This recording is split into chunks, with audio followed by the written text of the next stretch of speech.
It's just that I saw a post yesterday in Galactic Federation of Light on the internet, and it talked about how short our human lifetimes are. And the project to free planet Earth is far longer than a human lifetime. So this post said, really, the people that should be here talking about, the project that you are doing is your father, your grandfather, your great grandfather, and your great great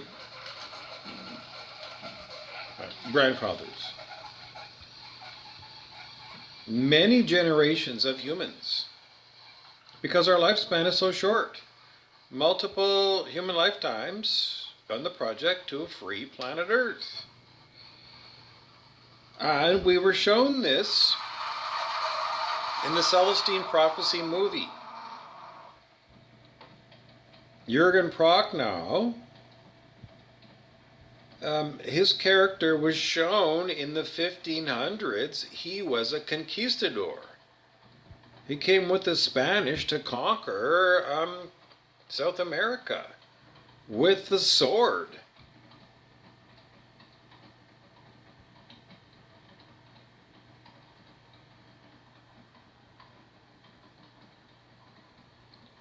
So, in previous generations, people in your bloodlines, your family lines, your ancestors have been on the project.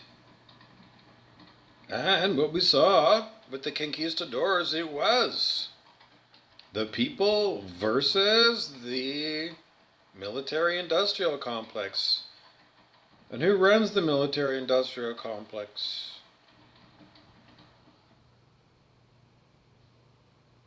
The generals. How did the generals get the money to build the military industrial complex? Fear. How do you, well, you just, have like displays of force, of military prowess.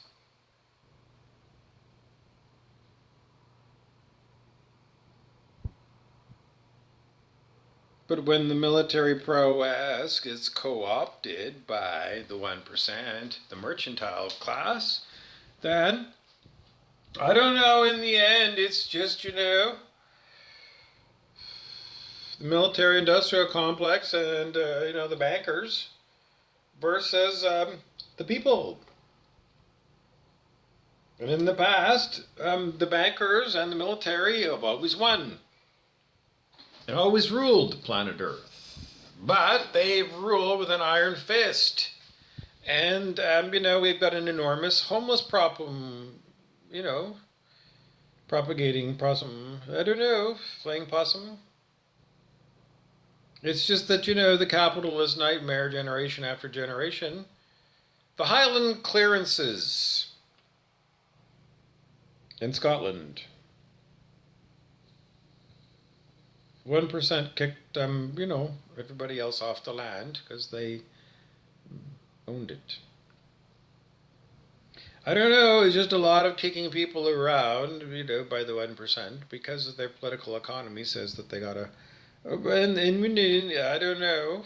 It's just, the simulated way that we got to be here now. But, being here now is like, we want to change everything because it's not working. The homeless problem and, So that's, So, how does the war get won? Well, you can't beat the military industrial complex at its own game, can you?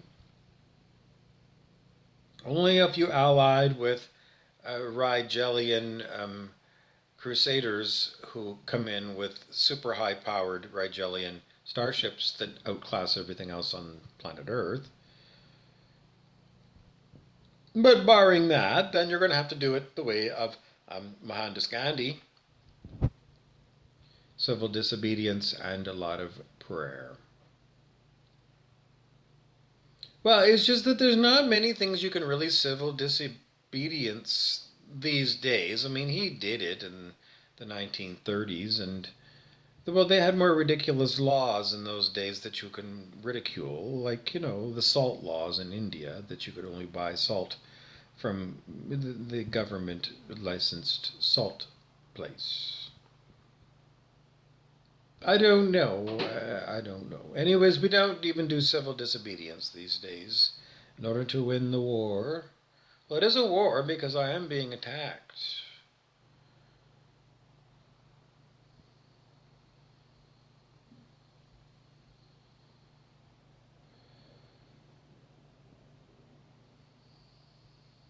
How do I know the war is being won? Well, it's very slow.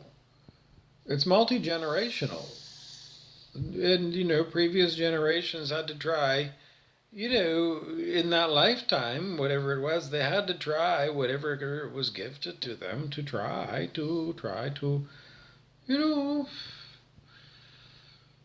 well,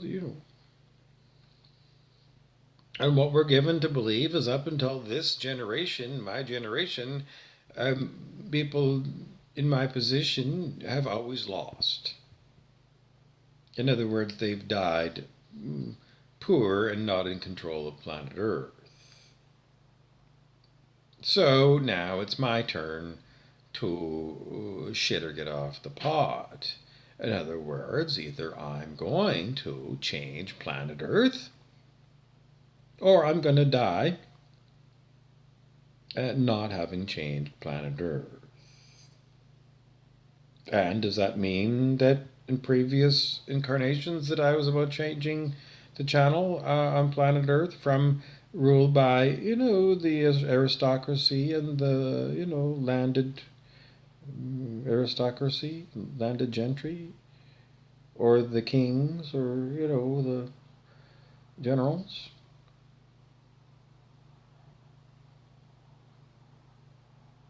Well, I don't know any generals or kings or, you know. So I'm going to do it the old fashioned way.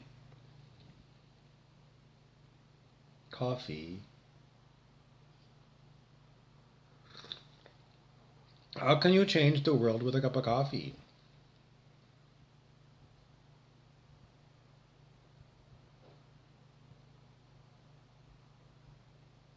Be the change. What is the change that I want to see on planet Earth? Well, I don't want to see any more homeless people. And I don't want the solution to be Soylent Green, where you round up all the homeless people and you put them in a wood chipper and you turn them into steak, ground steak. Yeah, I don't want to do that. And it seems to be, the way that the 1% want to deal with it. So, immediately I look at them, well, just because, they got the money to build all this enormous military stuff. And they can't find the wherewithal to house the people in decent housing.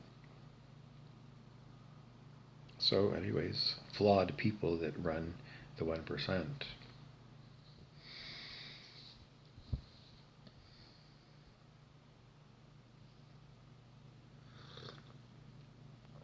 So I sit with my cup of coffee and I talk with my throat chakra. And I'm given to tell you that, well, if many people, I can't help you out. It's just, I'm not actively going around with a battle axe trying to chop down the sign of Morgan Stanley Bank. I'm not.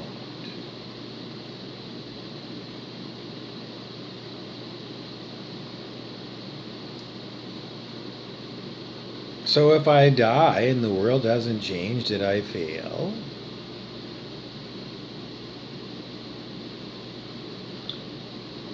Does that mean I gotta have another incarnation as a human to try it again? Well, what exactly wants to replace the 1% in its capitalist dictatorship?